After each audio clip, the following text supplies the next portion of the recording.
Alright guys, for your last project we're going to need one of these pieces of paper with a rectangle on there. Make sure you get your name on it. And what you're going to end up doing is you're going to draw a fairly simplistic thing. It could be a character kind of like this one with a face. Obviously it's kind of cartoony. You could draw an object. It doesn't really matter what you're drawing as long as you're making it big. You do want it to fill up almost that entire rectangle. The bigger the better on this project. And you don't want a ton of details inside. You want to keep that fairly simple because all of this is eventually going to be made out of our fabric, which is felt. So once you've got your character drawn out here, go ahead and cut that thing out. Scraps in the trash, and here's my little guy. And after we've got that thing cut out, we are going to need two pieces of felt, both the same color, almost the same size. Obviously they don't have to be perfect. A little bit of difference is normal. I will cut those for you, or if there's a guest teacher, they can cut that for you as well. So all you're going to do after that is just trace around the outside on both pieces of felt. One will become the front of your project, one will become the back of your project. Probably best to use a big Sharpie marker for that process. It doesn't have to be super dark, just enough so you can see where you're going to cut in the next step. There's one, and here's the second. So I'm not adding any of the details yet. I don't need to put the face on there. I don't need to put the eyebrows, the mouth, nothing. All I'm really worried about right now is making sure that I get the outside traced. And one thing to know is you're going to want this piece of paper to stay with you, so keep track of this, whether it's in your portfolio or you're leaving it with me so I can put it in the class folder and hold it safe for you. If you are going to give it to me, put a name on the back, please and thanks, just so I can find who it belongs to next week. So once we're here, we need to do some cutting. Now when we cut this out, we're not actually going to cut right around the edge, we're going to cut just outside of the edge. So let me see if I can get this a little bit closer to the camera. Cut just outside the edge of that line, and do definitely take your time on this. We don't want any super rough edges. Any extra material we have at the end of the project after we sew it together, we can trim that off with our scissors then. Pieces are now cut out. I still have my original drawing, and we've got scraps. Now these scraps can still be used for smaller things like noses, mouths, eyes. So these can be kept, and we're going to put those in one of those extra felt bags. Now obviously pieces like this, nobody's going to reuse that. It's too freakishly small for us to sew together anyway, so go ahead and trash that. Save these pieces. Now I don't have identical front and back yet, but they're very close. They don't have to be perfect yet, they just have to be matching. And at this point, we are now going to start to work with the details on some different colors of fabric. The colors I've got are what you see. I've got a few pieces of black.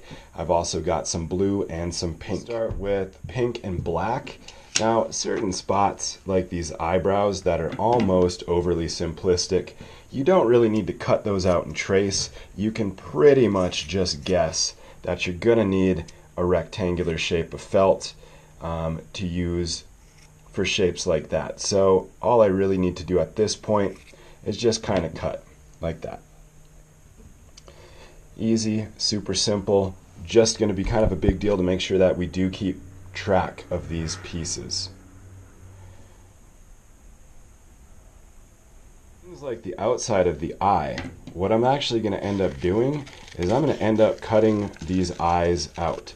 Now I know on this project I want both of these eyes to be the same, so if that's the case, I don't need to cut both of them out. If I need them both to be the same size, I really only need to trace one and then cut that one out. I just have to make sure I cut it out twice. So what I'm doing here on the pink is what will eventually become the largest part of the eye, not this black part, this open part. That'll become black. I've been traced, and now I'm going to go ahead and start to cut. Now if you noticed, we reuse a lot of this fabric, so anytime you can, if you are using a single colored scrap like this pink to cut out more than one object, get them as close together as you possibly can. That way we waste a lot less, and We also have a little bit more color options for people who also need that same color. Obviously, this whole piece can now be reused. Again, keep track of all your pieces. If you need a paper clip to paper clip them all together, or you just would rather have them all in a clean plastic bag, please let me know and I can give you one of those things. We just need to make sure that all of this stuff is staying together. Now, for this black piece, that's going to eventually become the pupil of the eye. Naturally, some of you have probably already guessed, using a black Sharpie on black felt is probably not going to work out that well. But what I can do is set that piece down and at least begin to guesstimate how much fabric I'm going to need to cut to get that piece correct. And all I'm doing at this point is just kind of holding that white piece of paper and cutting around the edge, and that'll give me pretty much exactly the shape I need. I'm just going to have to remember to do it one more time so I end up with two of these little pupils. So I've got a lot of stuff happening at my workspace right now. I've got my felt cut out here. I do have some scraps that can be reused, but I also have a lot of little pieces now that I'm not sure if I'm going to be able to reuse or not. So it might be a good idea at this point to go ahead and clean things up just so I don't end up with a bunch of pieces that I'm confused about or end up throwing away pieces that I might need. I am going to save this piece, and I think I can get both this nose and the mouth cut out of this single piece of pink. So I'm going to save this for now, and I'm going to put all of this in the trash. And just in case, I'm going to go ahead and save these pieces of the eye that I've already cut out. Think about with the mouth. If anywhere on your project you've got something kind of like that line, like I do on the outside of the mouth, and it's not just a basic open shape, we do have fabric markers that you can use. And for things like that, it's probably going to be easier for you if you don't have experience already sewing stuff to use that fabric marker to add details. Otherwise, if you're fairly comfortable with sewing or you're just up for a little extra challenge, you can go ahead and cut that whole piece out of your fabric, kind of like I did here, and then we'll just end up sewing a single line right down the middle so everything stays together. Now with felt, it does kind of cut itself into chunkier pieces, and good thing to see that happening with is a little point of the nose right there. If you want things that are rounded off, after you cut them out the initial first time, just go back and carefully snip and trim. We will have the bigger blue scissors available. They do cut through fabric a little bit easier, so feel free to use those. And for my tongue, I'm not going to bother cutting that out and tracing it. I can pretty much guesstimate the size I'm going to need, and I think actually using my scrap pieces is going to work a little bit better.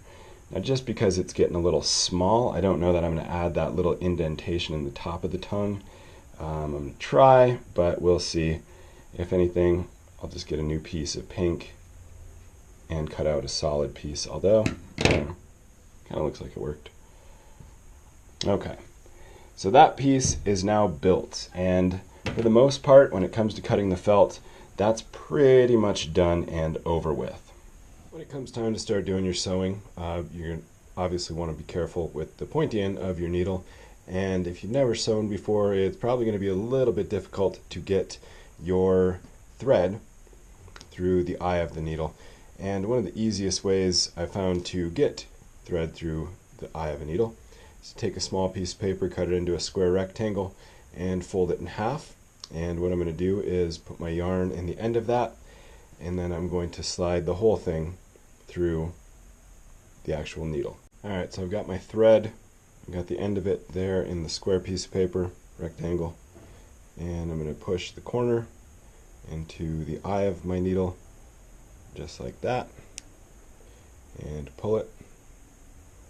And keep the paper in case I need it again in a second, but I now have my needle threaded and I'm ready to start sewing. Now before we put our pieces together, the front and back, it's probably going to be a good idea to get everything secure on this piece before we start putting it onto the back piece. Now to make it look a little bit neater, we're actually going to end up turning it over so there's no marker showing. Now be careful that you don't lose any of your pieces at this point, and start sewing together. So I'm going to start from the highest point on my project and then work inward. So I'm going to start with my third layer, which would be the eyeballs. And I'm actually going to begin by pushing my needle through the back side, just like that.